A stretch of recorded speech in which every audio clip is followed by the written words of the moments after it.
Good evening. Thanks so much for joining us this evening.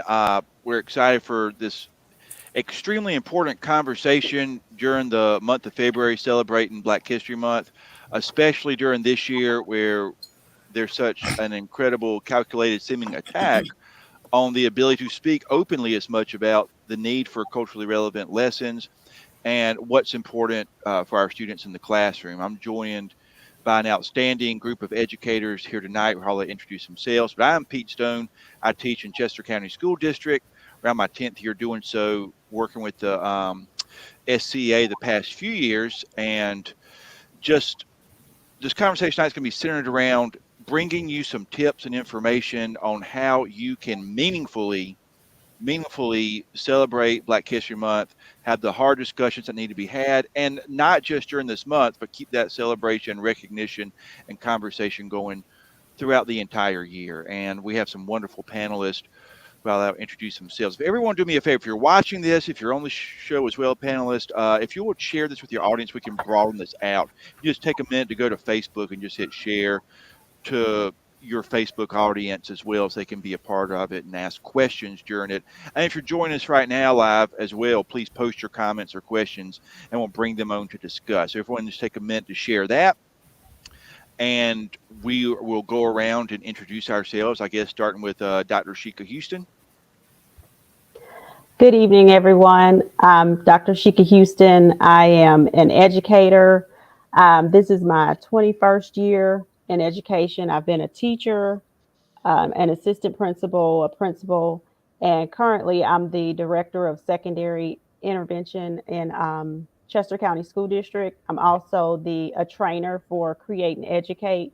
We help principals in schools that are in state-sanctioned school improvement. Thank you. Happy to be here. All right. Sade, you want to introduce yourself? Sure. Greetings, everyone. My name is Sade Collins. I am currently the African Studies teacher in Richland School District 2. I teach at Jackson Creek Elementary, and this is my 26th year in education. And so I also serve as a model teacher for the Center for the Education and Equity of African American Students, and an adjunct instructor at the University of South Carolina. So I'm glad to be here, and I agree that this is an important conversation that we need to have. Dr. Boutte. Hello, everyone. I am Dr. Gloria Boutte. I am Interim Associate Dean of Diversity, Equity, and Inclusion at the University of South Carolina. I'm also a Carolina Distinguished Professor there. And I am the founder and Executive Director of the Center for the Education and Equity of African American Students. And I'm happy to be here as well. Appreciate it. Again, join us. Please comment below. Love to hear from you as well during the conversation. Please keep sharing it. So when we look at Black History Month, just to frame this conversation and get it going, the importance of focusing on a highly concentrated effort to recognize Black excellence and also recognize the overcoming of tremendous adversity that is part of our country's heritage, so that our students, one, in our classrooms feel included and recognized, and also aware of some of those obstacles and impediments to learning traditionally and still currently, to become more aware of what those factors are that they are confronting. And then for everyone to dive into that richness that does not get talked about enough. On the other side of that, what can we do to ensure that this is not something that just becomes a obligatory holiday of parading out things to put up? I was at the conference in Columbia, Dr. Boutte, and the speaker I went to said that while he enjoyed Black History Month, he always felt hurt because it was like March 1st, all these heroes went away and out came the leprechauns. And we talk about St. Patrick's Day. So it felt a little contrived to him. And so I wanted this conversation we can center around how do we make this month meaningful, and not feel like it's the obligatory appreciation month, which is usually for nurses and teachers who we know we don't appreciate enough during the year. So it's like, okay, we don't normally appreciate you, so we're going to pretend like we are for this week, and then we're going to go back to ignoring what we should be doing. Who would like to jump into that conversation? Well, I can start. I think that first we definitely have to acknowledge that Carter G. Woodson started Black History Month. It started off as a week and then extended to a month to make sure that African Americans were aware of their heritage and their culture, not only African Americans, but everyone else too, because it was so important and so many things were being left out. I think as educators, we have to make sure when we're talking about, we're ensuring that our students are self-aware, and we're making sure that we are appealing to social and emotional learning. Being aware of who is in your classroom ensures that we are cognizant of their culture and making sure that we're embedding that into the curriculum so they see themselves in the curriculum so that they can make sure that it's relevant for them and it pertains to them. Yes, Yeah, I'll co-narrate on that as well. And Pete, it is both celebrate the month so you can amplify the experiences and the culture and the history of Black people, but also do it year round, as we'll talk about in this conversation. But we're definitely not at the point where we get rid of Black History Month right, because most places are really rarely addressing Black history in any substantive kind of way year long. right. And so I would say both and. Hmm. And as teachers engage their students through culturally relevant pedagogy, so really centering what they're doing within their classrooms and not only the students' histories, but looking at how they can foster that academic success and building through all year long, and then also amplifying in February that cultural competence, and then building that important piece of the critical consciousness. And so as teachers do this, then what it really does is provide the students opportunities to not only learn about themselves, but also to learn about others, because that's very important as well.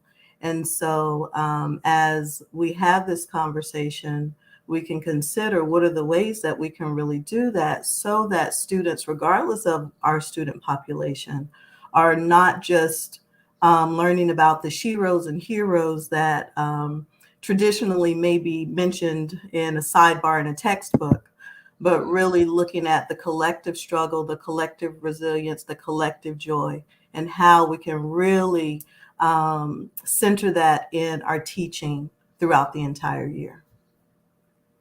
Yeah, I think that's important when we look at timelines. And you mentioned not just looking at sheroes and heroes, but looking at these timelines and how one um, event affects the next event. When we look at history in more of a collective way, that way that somehow gets lost, and we look at how recent it was, where especially in South Carolina, we just desegregated our schools fully, and still there are areas of kind of fighting that still. And with the voucher system going out now, it's almost like an effort to resegregate the schools in some way. But I think getting more to that later, what would be interesting to kind of start this conversation off as well is to think back to when each of us were in school during Black History Month.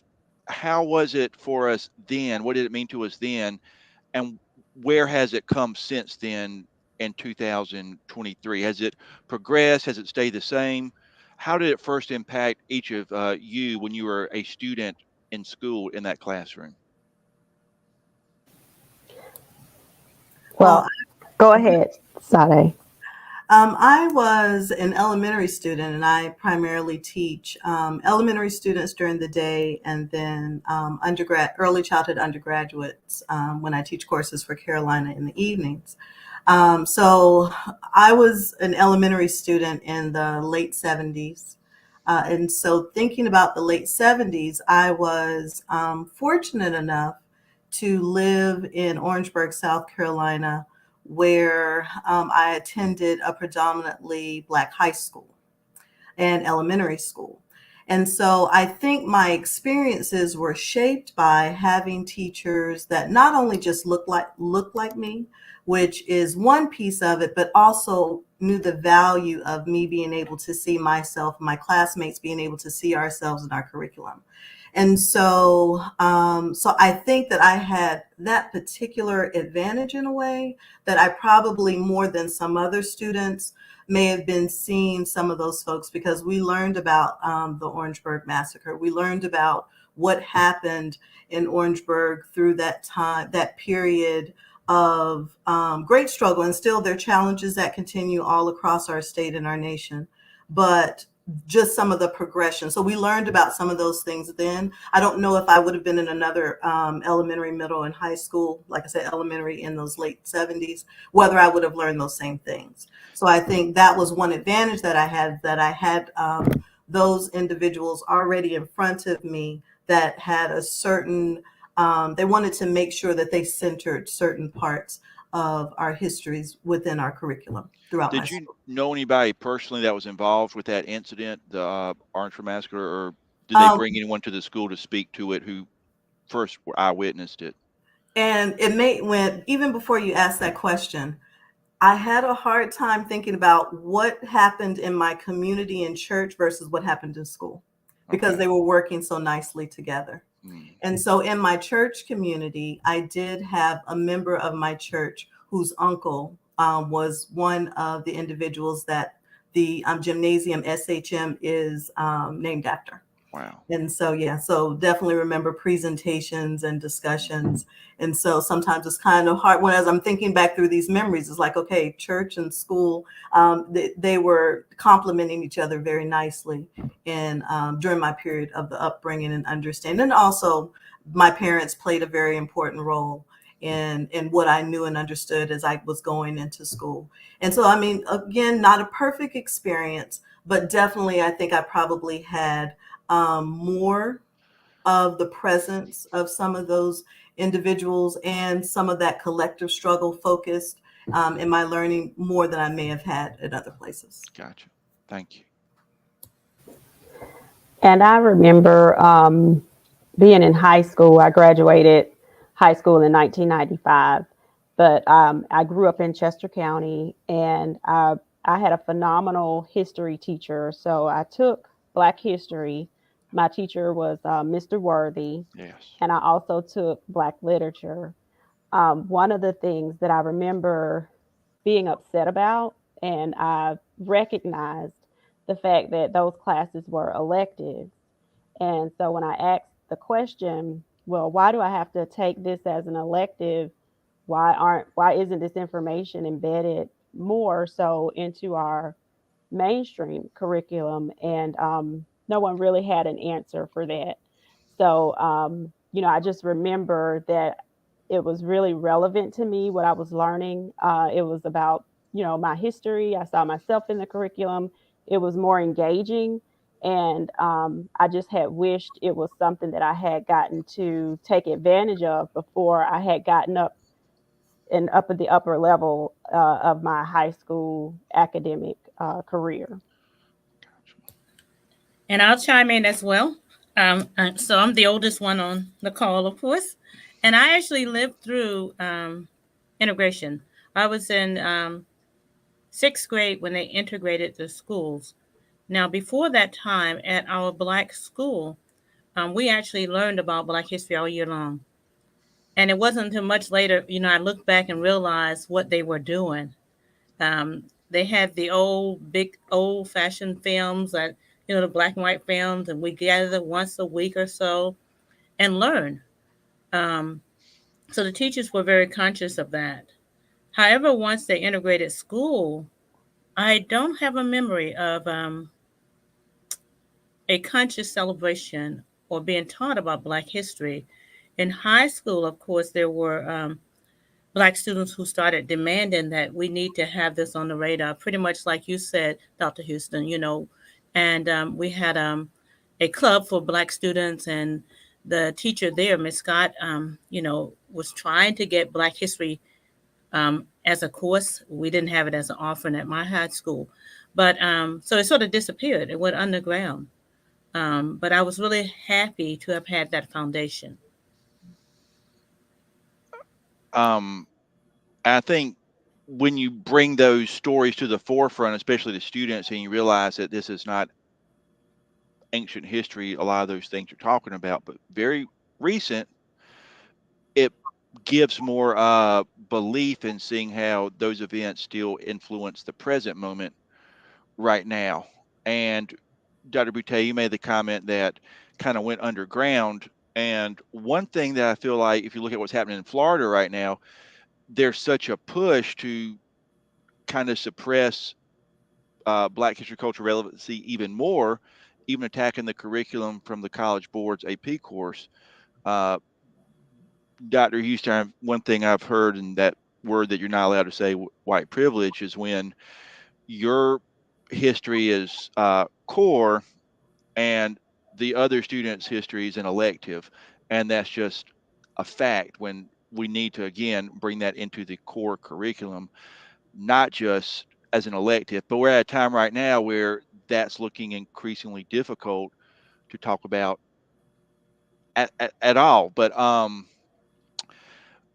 this is why I think Black History Month is so important. It's kind of a staple that, thank God, no one, at least at my school or here, you can talk about important issues during Black History Month, and people say, well, okay, it's Black History Month. So it does open the doors. I encourage anyone watching to use February as a month to use your voice to speak up for these things that need to be told in Black history. So before that does not go underground, but stays as an opportunity. And thank God for those who made this possible, who we um, mentioned earlier.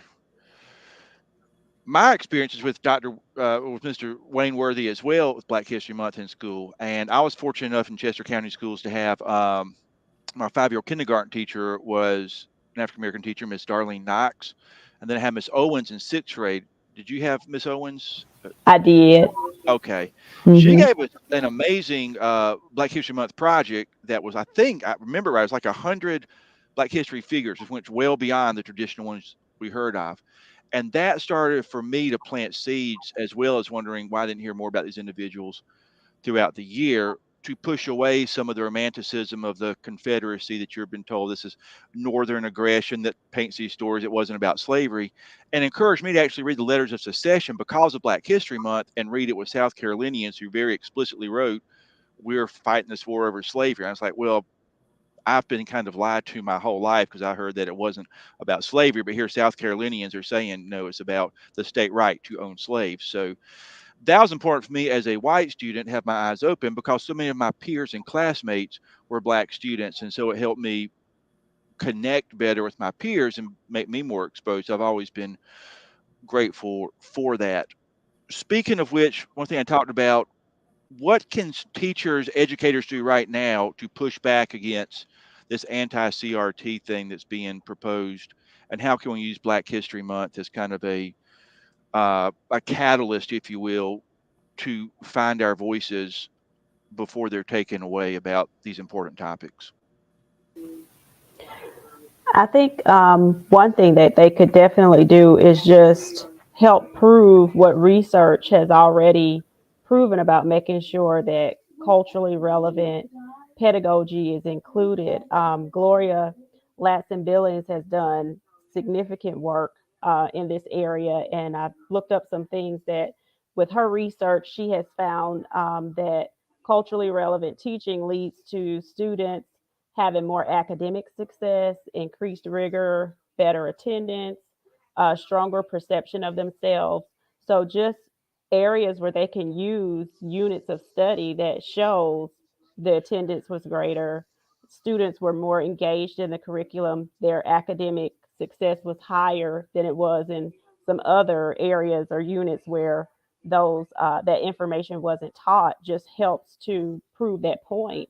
And if we're focusing on our subgroups, and I hate even using that word because that's a Mhm. whole nother can of worms. If we are trying to reach students that we're saying are have an opportunity gap, then if these are things that's going to help them, why not do those things? Hmm. Yeah, I think we have to think about just telling truthful and accurate history. And that means you, of course, can't leave any one group out of that story. And this needs to be done in a very deep way. We haven't said this yet, but when we talk about learning about Black history and celebrating Black History Month, it is, you're right, it's helpful for the identity development of Black students, but also is very important for white students and other students of color as well. One part of culturally relevant teaching is teaching students to be critically conscious. And part of that includes their voices, the voices of multiple people, questioning, thinking about history. Like you gave the example a minute ago, Pete, about, you know, being really mistaught about the purpose of the Civil War, right? Hmm. When we teach students how to be critically conscious, they start to question, but um, I mean, ethically, it's just wrong to leave out part of people's history, right? Hmm. It's very wrong. And this is sort of related to talking about the Civil War, but I'm kind of going in a different direction here because one thing I want to be sure to say as we're thinking about how we teach about Black history in a comprehensive way. My husband and I have a curriculum we call Doctors of the Diaspora, and it's for preschool through 12th grade students. And we try to spend 4 to 8 weeks in a school teaching about, Black history, culture, and so forth. And we have a framework for doing that. An important part of that framework is that you don't start the history with enslavement. Right. That you make sure you're including beginning with ancient Africa Hmm. and showing Black people as cultural people, as historical people, not as acultural. Um, Looking at some of those cultural continuities that we have seen um, across time and space. Sade and I often go to different countries in Africa, and this summer we're actually going to Barbados, but we look at connections between African and African American history and culture. So, another part that should be taught all year long are some of those cultural aspects that we've seen of Black people. For example, perseverance, communalism, orality, movement. We see them in so many different ways wherever we are. So we might go to Cameroon, it looks one way. We come to the US, it looks another way. This is something that can be taught, those cultural assets that are legacies that have morphed over time, but the deep cultural aspects have remained in place. So part of our model includes teaching about African values and how people who are African descendant people, what that looks like in the world, and teaching what we call, what LeGarrette King calls um, Black cultural consciousness. And that includes teaching things about the agency of Black people, regardless of the time period, and show that cultural continuity, the resistance. We tell the stories in a way that complicates us. We're not a monolith. We show variation, but we tell very rounded stories, and we do this all year long. And it's very easy to do this while you're teaching the standards. It doesn't have to be a standalone thing. Sade in her classroom does a beautiful job, and hopefully she'll get a chance to talk about her teaching of African studies. And that is a required course in her school for kindergarten through fifth grade. Wonderful. All students take that course as one of their special areas. And so this is what, your second or third year doing that. This is our second year. Yeah, but so those kind of things are typically missing. And one of the reasons I think, people hesitate to teach about Black history is because they have not been taught how to do it well.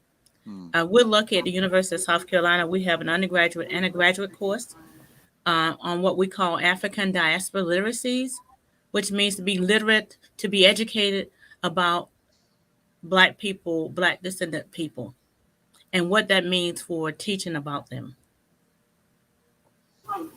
And I agree. I also think that one of the other reasons is that a lot of even African Americans, we don't know our history because we've gone through American schools that have not taught us our true history, like you talked about, where it is not just starting at slavery. And one of the things that was helpful when our school was in school improvement status and we were able to improve, we brought in Dr. Chika Akua. He's a professor at Clark Atlanta University, but his presentation to the students, just showing them that ancient culture and all of the things from Africa that were that are we've seen in our history here that were derived from Africa. A lot of times when we had brought in speakers previously, that the students weren't attentive. You know, they were talking, but all of the students had their eyes on him. They were captivated by what he was talking about because they saw themselves in that curriculum and it was empowering. And the thing that's also troublesome to me about the reasons that have been given where we're not going to do that in states like South Carolina and Florida, the excuse has been given we don't want children to feel bad about themselves. Well, what about other students who are not empowered? You know, this doesn't have to be a thing where it's making children feel bad about themselves. It's information, it's educational, and we teach them how to navigate those things. And when I'm discussing difficult issues with students as young as 5 years old, when we talk about just the experiences, the cultural experiences of different groups, and one, we don't just focus on the challenges, but we also look at the resilience and the joy as well. But we talk about what's fair and what's unfair. And so, as Pete was saying, he used his teacher was using a primary source in order for them to examine that primary source and then draw some conclusions from that source. And that is in our South Carolina social studies standards. And so, if we're pulling primary sources and secondary sources, we're able to help the students be able to examine those sources and really look at what does this say about the experiences of certain groups during these times throughout history. And how can we now make connections from the past and then also from current history as well? One of the things that I learned, I've known Dr. Boutte since I was an undergraduate and have taken several of her courses and working with her as I pursue my doctorate. One of the things that I learned very early on is that as we look at the continent of Africa, that we can't just focus on, that we need to focus on ancient Africa, but also bringing that forward to contemporary Africa as well. Because the students need to be able to see that there are children and families on the continent of Africa that are very similar to mine. They eat, they love, they have ways that they're educated, they have ways that their families work within their communities to make their communities better. And there's great diversity on the continent of Africa. And so as we're looking at Black history, we're making all of these connections because you cannot have Black history, as Dr. Boutte was saying, without connecting it to the continent. So it doesn't just have to be connecting it to the content to the point of colonization and enslavement, but connecting it even contemporarily to the continent as well. And so all of these pieces are very important. And think about it. If we're only focusing on Black history during the month of February, truly there isn't time to do all these things. But if we're looking at how we have these explorations across these themes over the course of a school year, it really allows us as teachers to be able to dive deeply with our students, to pull those primary and secondary sources, to interview our community elders, because there's so many wonderful ways that our students can experience history and the lives of others and enrich and understand their own lives and the richness of their own lives and histories as well. And so, so there are lots of pieces to this puzzle as we're having this conversation. That's a great point too. One last made about bringing in community leaders to the schools throughout the year to speak about the richness of Black history and the overcoming of adversity in those stories. One question I think popped up in the comments too was the course that you were talking about that's required. One, if you could speak a little more, someone asked what the name of that was again. What curriculum are you using for that? And two, how did that course get created? Like, what forces came together to say, yes, we're going to do this? That maybe other districts could say, let's copy that blueprint and do something similar. Okay. Leadership matters. Okay. So I have a principal who informed me that we were going to have an African Studies course. And Okay. so this was something that she believed was very important for all of our students. Our pre-pandemic, we were upwards of about 650 students at Jackson Creek, maybe a few more. Now we're around mid 500s, so about 550.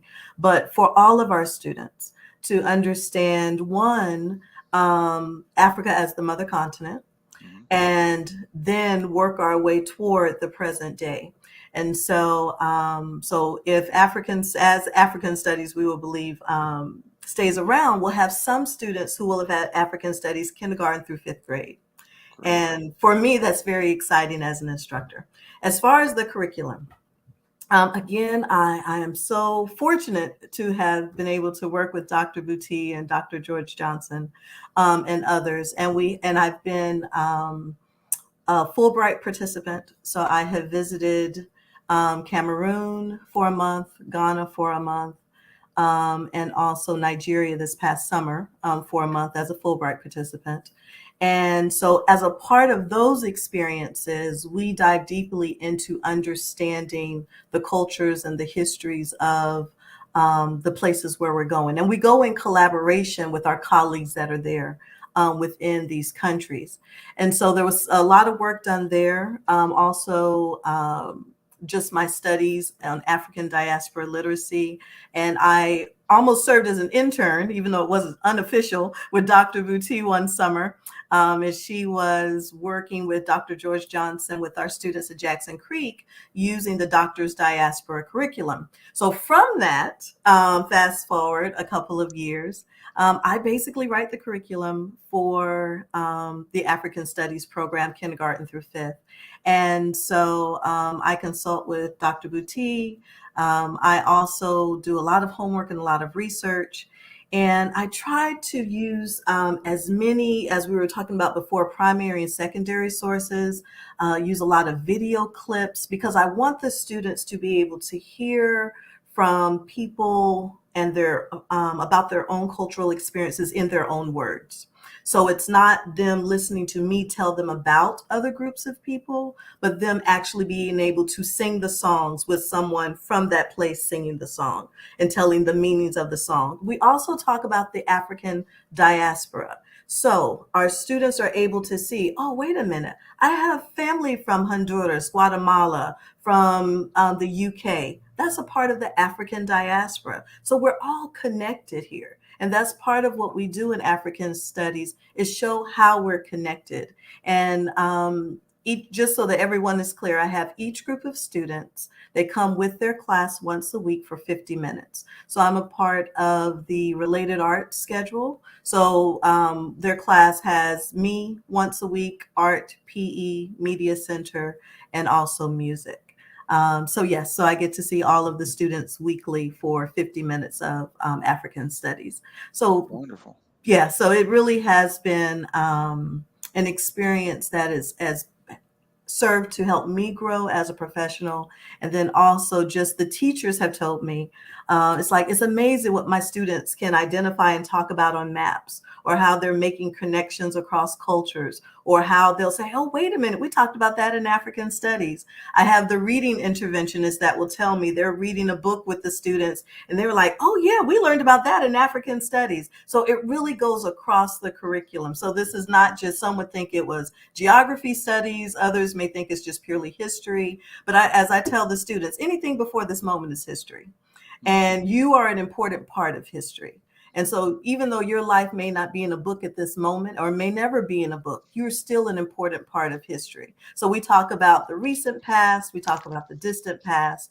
So, so yes, African Studies gives me an opportunity. And let me just give a real quick word just about my background. Prior to teaching African Studies, I taught pre-kindergarten, kindergarten, first, second, third and fourth grade gifted and talented, and kindergarten through fifth grade science lab. And I've also worked with the South Carolina Department of Education on writing curriculum based on new standards in social studies. And so being able to put all these pieces together has helped support me being able to write the curriculum and also collaborate with my colleagues throughout the building. So I'm also supporting what's going on within the classrooms. Gotcha. Thank you. And what's the demographics of your school? Jackson Creek is, let's see, I think now probably about 90% 90% of our families would identify as Black or African American. And then we have probably another maybe 7 or 8% that would identify as Hispanic or Latino or Latina. And then we have a smaller percentage of students who would identify as Pacific Islander, white, or may have some other either racialized or ethnic identification. And was there any type of pushback from anyone? Not pushback. We haven't received any pushback. I have received questions. Now, there's, especially when we first got started, some of the parents just wanted to know, so exactly what's going to be taught in African studies? Because if you think about, we talk about Black history not being taught, think about what's typically taught about Africa. And so think about how we usually see children with distended stomachs and send some money to support them. You know, that's the type of narrative about the continent. Because for the first, oh goodness, probably 2 months, I would still get the questions from the students. So you mean they have cell phones? You mean they wear shoes? You know, and if they were ever to go to Lagos or one of these other very large cities, they would say they have a lot of traffic, they have, you know, SUVs, they have multiple cell phones, you know, all of these things. And so once the parents started to hear the songs played 500 times at home, or they say, my child came home and searched this dance or this clip that you showed them, then really it built excitement. And so, no, it's been a very positive experience. We presented to the school board last school year. I think it was last school year or earlier this school year, and received very positive feedback. And we've had board members come in to visit. We've had superintendent in to visit. So it's been a very positive experience. And I will say one other thing too about that. Um, when we do the Doctors of the Diaspora curriculum, we've done it actually mostly at majority white schools, and it's just been beautifully transformational. I have comments from white students saying things like, "I never knew there were 55 countries in Africa, that there were so many languages, or that the richest person ever to live to date, was from Mali, and that some of the things that people were enslaved did." Because we used an approach where we start with ancient Africa, and as Ms. Collins said, we take that back around to contemporary time, but it's recursive. So we do enslavement, we do Reconstruction, Jim Crow, civil rights, and then contemporary, and just continue that. It's not necessarily linear, but the white students, have felt illuminated, and it really is a shame when we keep history from students. Um, and then when we think about the role that these inaccuracies and these distortions about Black people and what that does to white children, it affects their socialization too. And it's not surprising that white children grow up thinking that, well, white people are the people who've done all the great things in the world, because that's what they've been taught. That's a natural conclusion when other histories have been excluded. And so, in fact, for Ms. Collins' class, Dr. Jarvis Jackson, when he was working on his dissertation, he studied her class, and it was surprising. The parents at that school asked a few questions, but overall, at that school, it's been very favorable. Um, It's also been very favorable at the white schools that we've done it at, from the families and from the children. That's a great point. And someone, anyone watching this right now, too, I want to speak to a statistic the SCA showed is that the overwhelming majority of parents are highly supportive of their child's teacher. And a lot of these kind of stories that get pushed on popular media shows are scare tactics for partisan political gain. So I think it's real important for educators not to lose courage in your voice to speak the truth about these things and to dive deep into the richness of this history because, as you say, white students, Hispanic students are interested in learning. In South Carolina, we have such a wonderful large population of black students in our classroom that there's a huge void that is left out when we don't include them in that uh, curriculum.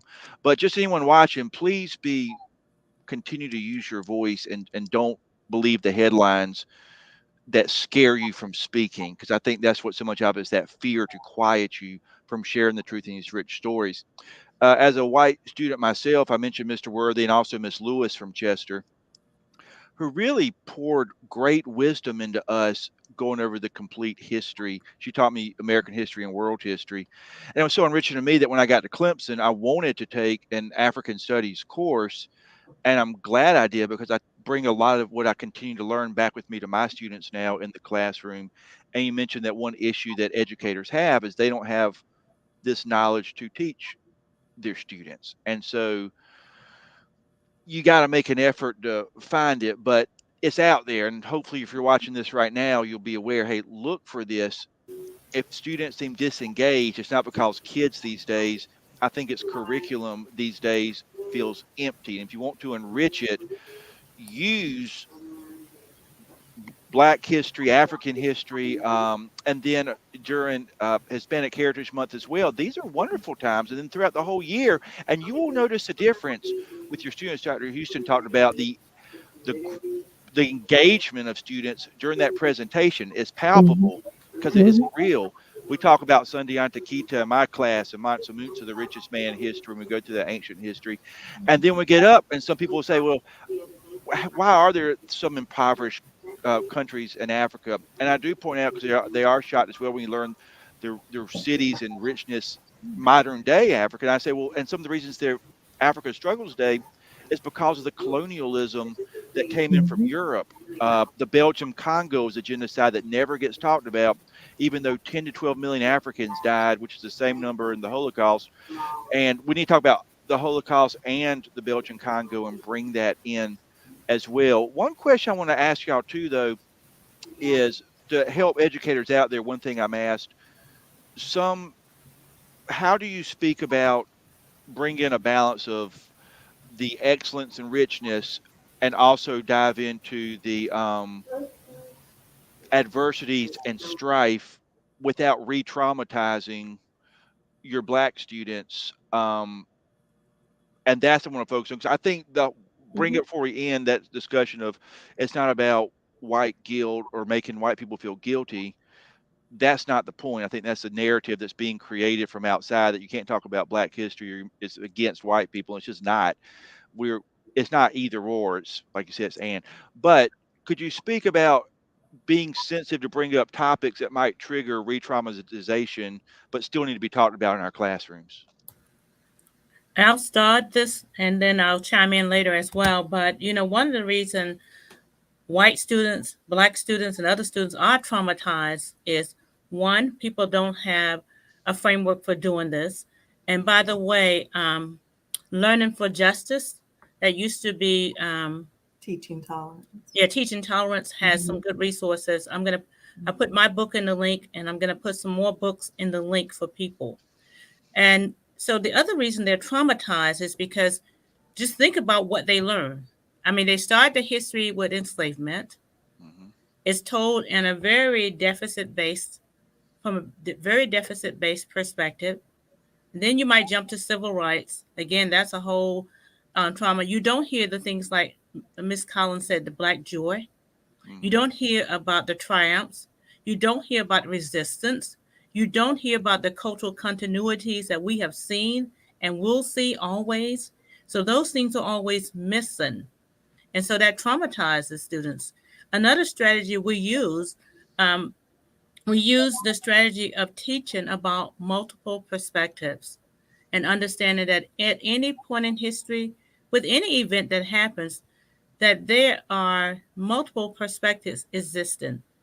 And so we students often engage in something called either a dialogue poem, a dialogue story, or dialogue pictures for younger kids.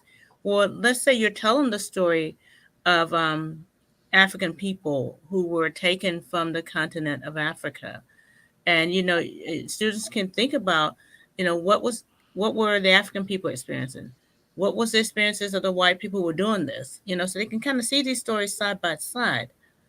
um, and these are things that just happen. It's authentic, it's truthful, but you show multiple perspectives and be very, very intentional about, again, showing that no particular race um, has all virtue or all vice. Okay, so nobody has a monopoly on that. But so you're very intentional in how you're teaching it. It cannot be haphazard, and I think that's why we've seen the teaching, particularly of enslavement, gone badly wrong.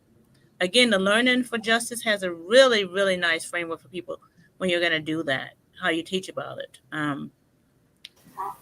They don't recommend role playing because that goes badly, right? So there's certain things you can do very badly. But I think teachers who are committed to doing this work know there are resources out there, like the Zinn project. Lots of good lessons for how do you teach about, Black history and other histories as well. So, consult that. And to your earlier point, Pete, about how do you continue to do this? I also recommend collaboration is so important, and networking, because teachers are actually being harassed.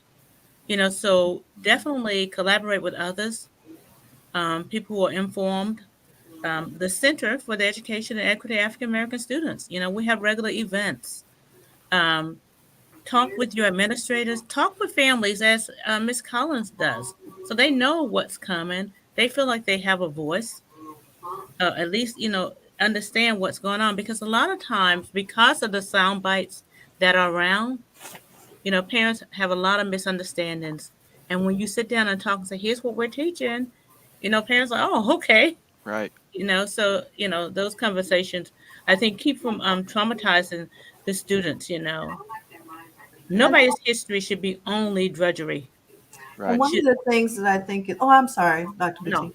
I was talking too much. It's fine. And one of the things that I think is really important for us to do is also to get to know each other within our school buildings. It's amazing how, if we just get to know each other well, how we have history already in our buildings, and how we can share the stories share our own stories. Our colleagues can share their stories, and it really helps us to develop a different layer of respect for each other. And then we can ask each other, so this is what I'm thinking about doing. Tell me what your thoughts are. And you're having these cross-racial conversations, Mm. which are very important. I had a colleague ask me about a situation. This colleague would identify as white. And she knew that if she had spoken to a parent about a concern in a certain way, that it may be perceived as though she was not being culturally sensitive to the student. But we were able to have that conversation. And so I think that's another piece of this, is that we also have to get to know each other and understand as humans that we're all having these human experiences. We all have histories. And if we're able to get to know each other, then we're supporting each other through some of these tough issues that we're discussing. I have a colleague who identifies as white, and a white man, and he and I co-teach as often as we can. And because we know there's certain things that we can each explain that help the students make these connections. And also they get the pure visual of the two of us there together in solidarity, discussing joyful issues, but tough issues as well. So I think that collaboration piece with other colleagues, whether they're colleagues in their building, build in your building, or networks beyond your building, that piece is very important, because doing this work alone will be very tough at times. And so when you have colleagues that can be there and you can support each other, whether it's an organization like the SCEA, or whether it's a book study group within, your community, or just you and a colleague that are like-minded and like-hearted at school. Just make sure that you have someone that you can reach out to, and you can reach out to me as well, because we're all in this together, and this is very important work. And it's easy to get discouraged because there's so much coming at you that will discourage you. But if we are working through this together, it really does help us to be able to make it through those difficult moments, because we know our goal is for our students to just be well informed, and also to be caring human beings, that can go out into the world and understand that the world is a very diverse place, but there are reasons why things are the way they are, and that we can make the world a better place. Yes. And just to chime into both of you all's points, Dr. Boutte talked about making sure you have a framework, and that is very important. My daughter came home traumatized a little after a lesson where she was shown a video of Ruby Bridges, returning to school with all of the people yelling at her, but she was in kindergarten. So that was not appropriate for her to see at that young age. So she was, really upset. She didn't know how to process that. And we had to really work through that when she got home. But you're so right. A framework is so important. Age appropriateness of what is being taught and what is being used is important. And also making sure parents are a part of that process, because that wasn't something that I wanted her to see at such a very young age. And one of the frameworks that my partner, Dr. Tammy Taylor, and I use is Dr. Hudson Weems' framework, which is Africana Womanism. And she also has the um, conjoining part of that, the Africana Man, but it's a framework as well. But I definitely want to hear more about Dr. Boutte's framework as well. And someone asked in the comments, do you offer any type of recertification credits with your framework, or opportunities for teachers to learn through recertification with your framework, Dr. Boutte, and your curriculum? Yes, we actually do. The center offers um, professional development credits. We do professional development with schools. We prefer not to do a one-time presentation because obviously there's a lot of work that needs to be done to bring people to an understanding of what we're doing. But we do Mhm, that very often. I'll put a link in the chat for that as well. But something you said, Dr. Houston, also made me think about, you were talking about your daughter. mhm, You know, children are traumatized in many different ways. And let me just say, Black children are traumatized by this Eurocentric curriculum in ways mhm, that we don't speak of. But I remember when my son was, I guess, in third or fourth grade, and he came home terrified because they had taught about the KKK. Nobody ever hesitated to teach that. And he was afraid that these white people with these sheets were going to come after us. Because again, nobody taught him about, Deacons of Defense or Black Panthers or, Black people who stood up, and nobody taught him about the whole idea that, this is a form of bullying. When you see people who have more power than you attacking you, he felt very vulnerable. And this is coming from a home where we teach about Black history and where he has some buffers, but it was terrifying. And there are many other things we teach in the curriculum when we don't teach in a comprehensive way and don't teach about the histories of all people. And we continue to leave out Mexican American history, Chinese American history, all the other heritage. We leave those things out. And not only are our children being traumatized, but again, it's also having a negative effect on white children as well. And we just need to get this right and make sure we're teaching children in a way that's truthful. Yes. I agree. And the last point I wanted to make, Ms. Sade, when she mentioned the collaboration, we have a large population of international teachers at our school. And one of the things that we were intentional about was allowing them to share their culture with us. They put together presentations about their political system, and it was a whole staff development. We had a meal centered around their culture. It was our teachers from Jamaica as well as from the Philippines. So it really taught us a lot about their culture, and it was a really positive experience. So that collaboration piece that you talked about, I think really is something that does work, and we've seen it work in that capacity as well. Yeah, about out of time here, I think it's important to realize there are bills being proposed right now in our state to kind of muffle even more the ability to speak about sharing the truth, which someone just posted. That truth is the bomb, it's the healing for trauma, facing trauma.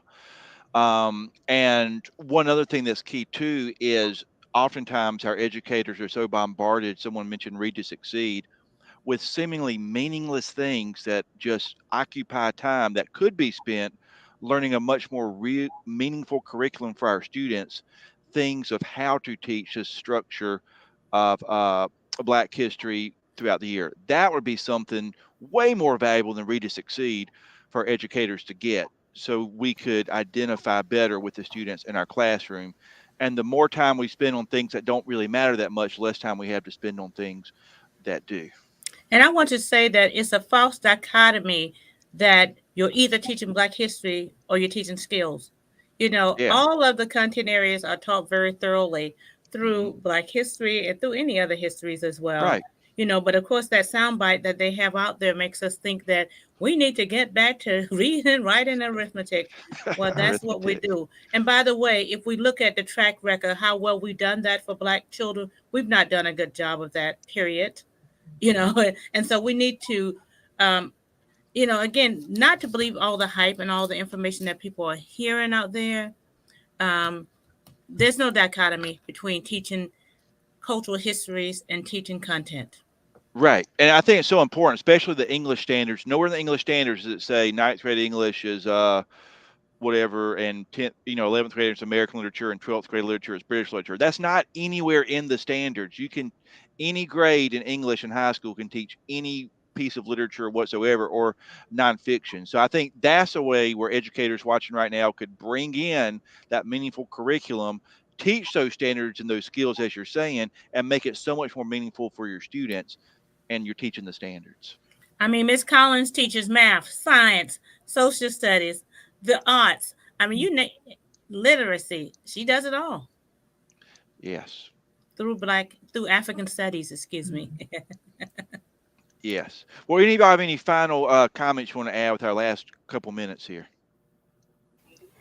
Just thank you for the space to have the conversation. It was really nice meeting you ladies. I hope to connect with Dr. Boutte and learn more about her curriculum, and even visit Ms. Collins' class, because I love the fact that that is something all of the students at the school are being able to participate in. Absolutely. And I am going to get ready to put my email in the chat.